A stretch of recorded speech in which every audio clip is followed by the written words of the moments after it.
कंकाल का रहस्य। चौरा गांव के खेतों में इन दिनों खुदाई का काम चल रहा था। असल में इसी गांव से होकर एक अच्छी सड़क गुजरनी थी, इसलिए यहां खुदाई शुरू की गई थी।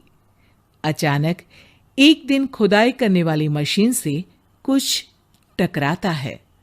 बाद में जब खोजबीन की जाती है तो वहां से 2 कंकाल मिलते हैं। पुलिस गांव के लोगों से पूछताछ शुरू करती है। आप लोगों को क्या लगता है ये किसके कंकाल हो सकते हैं? अरे साहब, हमें क्या पता ये किसके कंकाल है, आप ही लोग पता लगाइए। हम लोग तो बहुत ज्यादा डरे हुए हैं। हाँ, हमारी फॉरेंसिक टीम अभी आ रही है। ये बताओ कि इस गांव के रहने वाला कोई जोड़ा गायब तो नहीं ना? क्योंकि शुरुआती जांच में तो ये बात सामने आ रही है कि एक कंकाल किसी पुरुष का है तो एक किसी महिला का। साहब, हमें तो बहुत डर लग रहा है। ऐसे कंकाल मिलने का मतलब गांव के आसपास ही किसी की हत्या हुई है या फिर किसी को जलाकर मार डाला गया है। हाँ साहब, हम अपने परिवार को लेकर बहुत ही ज्यादा परेशान हैं। देखिए, आप लोगों की परेशानी हम समझ सकते हैं, लेकिन आप लोगों को पुलिस का सहयोग करना होगा, क्योंकि आपके सहयोग के बगैर हम ये पता नहीं लगा सकते हैं कि आखिर ये किसके कंकाल है और इनकी हत्या किसने की। ठीक है साहब, गांव के लोग आपका पूरा सहयोग करेंगे। हाँ साहब, पूरा सहयोग करेंगे। तो फिर ठीक है, हम अपनी जांच शुरू कर देते हैं। कुछ दिन बाद जांच रिपोर्ट आ जाती है। पता चलता है कि ये कंकाल करीब 20 साल पुराने हैं, यानी 20 साल पहले किसी जोड़े की हत्या कर शव को यहां पर दबा दिया गया था। इंस्पेक्टर राघव, ये बताओ कि 20 साल पहले की मर्डर मिस्ट्री क्या आप सुलझ सकती है? हाँ सर, क्यों नहीं। लेकिन अब सबूत और गवाह काफी मिट गए होंगे।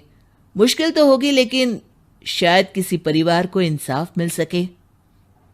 इंस्पेक्टर राघव, आप बिल्कुल सही कह रहे हैं। किसी परिवार को तो इंसाफ मिलेगा ही, और किसी को उसके किए की सजा भी मिलेगी। जी सर, मैंने तो जांच शुरू भी कर दी है।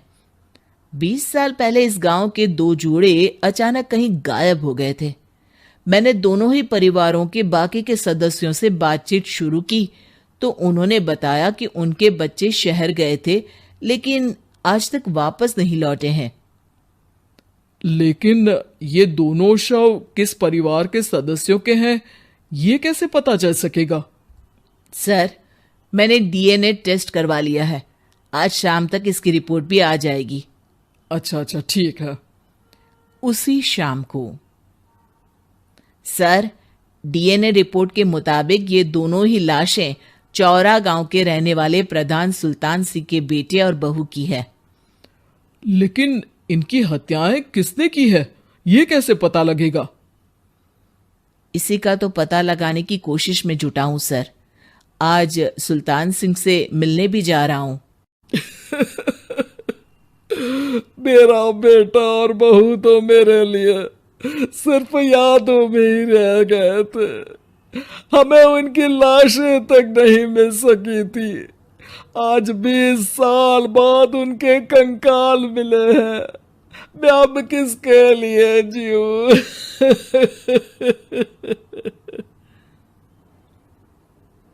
लेकिन सर, क्या आपकी किसी से कोई दुश्मनी थी? अपने बेटे बहू की हत्या के लिए आप किसे जिम्मेदार मान रहे हैं? अब मैं किसका नाम बोलूं? मेरी तो किसी से दुश्मनी नहीं थी। बस मेरे बेटे बहू को कोई वापस ला पाता।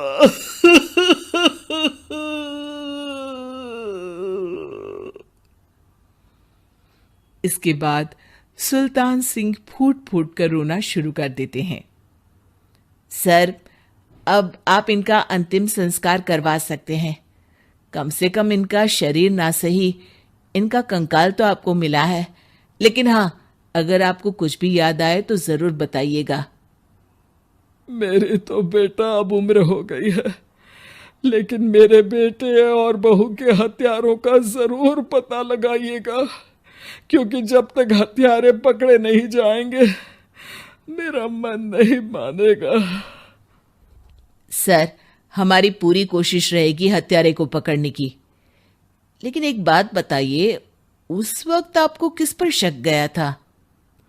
उस वक्त मेरे एक ड्राइवर को पकड़ा गया था, लेकिन सबूतों के अभाव में उसे छोड़ दिया गया था। अच्छा, और ड्राइवर पर कैसे शक हुआ था? क्योंकि उस दिन ड्राइवर छुट्टी पर था। उस समय लेकिन लाश क्यों नहीं मिल सकी थी? उस वक्त पुलिस ने बहुत कोशिश की थी, लेकिन दोनों की डेड बॉडी नहीं मिल सकी थी। ठीक है, हमारी तफ्तीश चल रही है, मैं फिर आऊंगा।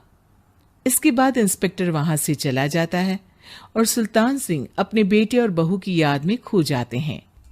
कुछ दिन बाद सुल्तान सर, एक बात बताइए, जब आपके बेटे बहू की हत्या हुई थी, उसी के आसपास आपके ही गांव का रहने वाला एक और जोड़ा उसी वक्त गायब हो गया था ना? हाँ सर, अलका और अभिषेक, वो भी मेरे बच्चों जैसे ही थे। तो फिर वो कहाँ है?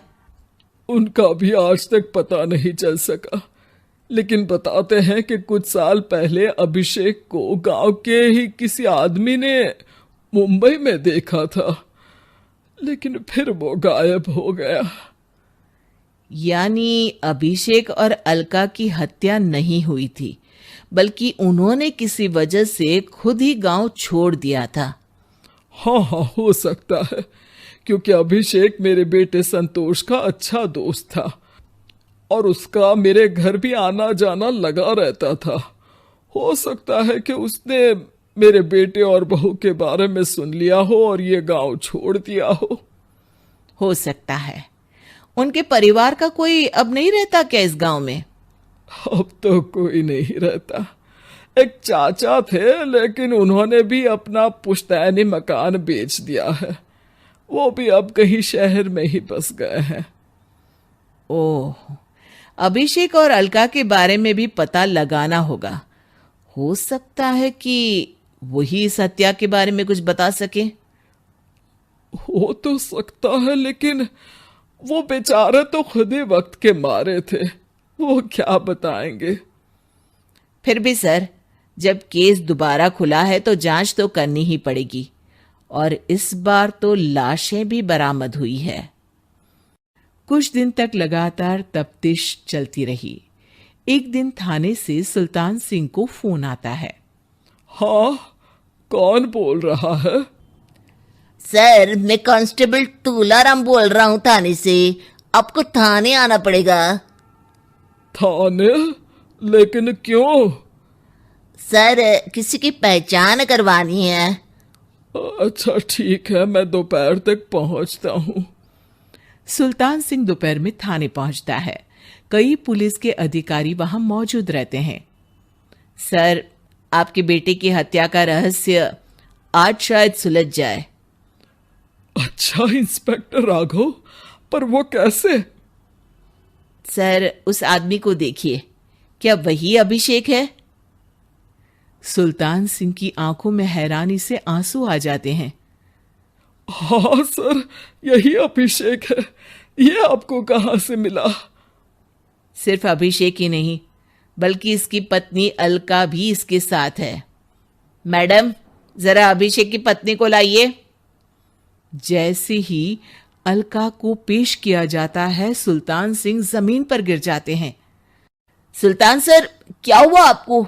आप अलका को देखकर गिर क्यों गए? सुल्तान सिंह सर पकड़कर बैठ जाते हैं। ये अलका नहीं, बल्कि ये तो मेरी बहू रितु है। पूरा थाना एक दूसरे का मुंह देखने लगता है। क्या? इसके बाद हर किसी को दो कंकाल और हत्या का रहस्य समझ में आ गया। अभिषेक और रितु ने मिलकर संतोष और अलका की हत्या की थी और लाश को जमीन के नीचे दबा दिया था। आज 20 साल बाद इस हत्या का रहस्य खुल सका था कि अवैध प्रेम संबंध में 2 मासूमों की जान गई थी।